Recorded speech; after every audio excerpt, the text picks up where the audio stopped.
রাজধানীর অদূরে কেরানীগঞ্জের একটি আবাসিক ভবনে গোপনে চলছিল নকল বিদেশি কোম্পানির ওষুধ ও প্রসাধনী তৈরির কারখানা। বান্ধত্বের ওষুধ থেকে শুরু করে শিশুদের বিভিন্ন ওষুধও সেখানে উৎপাদন করা হতো বলে জানিয়েছে আইন শৃঙ্খলা বাহিনী। এ ঘটনায় এলাকায় ব্যাপক চাঞ্চল্যের সৃষ্টি হয়েছে।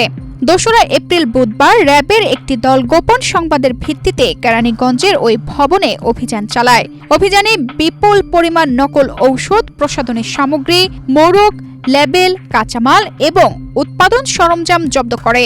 র্যাব জানায়, একটি সংঘবদ্ধ চক্র দীর্ঘদিন ধরে আবাসিক ভবনটিকে কারখানা হিসেবে ব্যবহার করে বিদেশি নামী কোম্পানির ওষুধ ও প্রসাধনীর নকল করে বাজারজাত করছিল।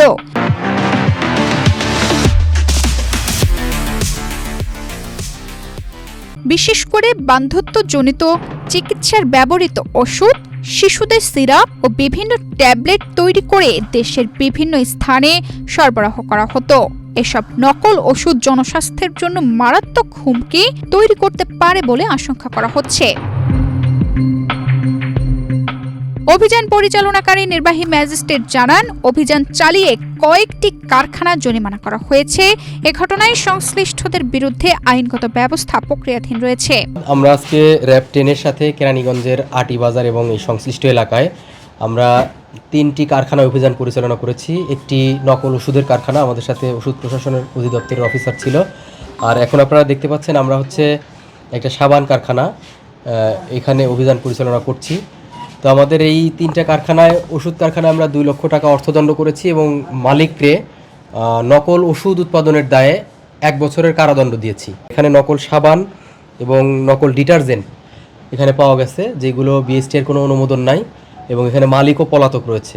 আমরা এই মালামালগুলো সব জব্দ করে ধ্বংস করে দিচ্ছি এবং এদের বিরুদ্ধে নিয়মিত মামলা করার ব্যবস্থা করা হবে। এখানে ম্যাঙ্গো জুস যেগুলো আছে, এগুলো বিএসটির এদের অনুমোদন আছে এবং একটা এদের প্রোডাক্টের অনুমোদন ওটার শেষ হয়ে গেছে, ওরা আবেদন করেছে, আবেদনের কপি দেখাতে পেরেছে।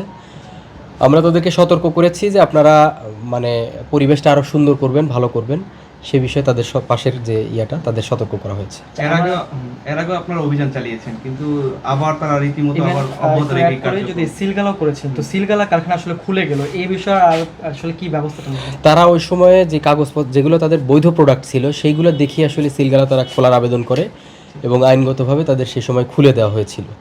পরে আবেদন যেটা করেছে সেখানে তারা পরিবর্তন দেখিয়েছে যে তারা এই কারখানায় ব্যবহার করছে। তো তাদের কাগজপত্রগুলো ঠিক আছে আর কি, তবে পরিবেশের দিক থেকে তাদের এখানে একটু ঘাটতি আছে।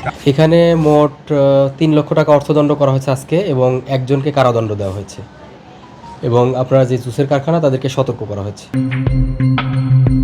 তানজিদা রহমান, ইনায়া, বাংলাদেশ প্রতিদিন।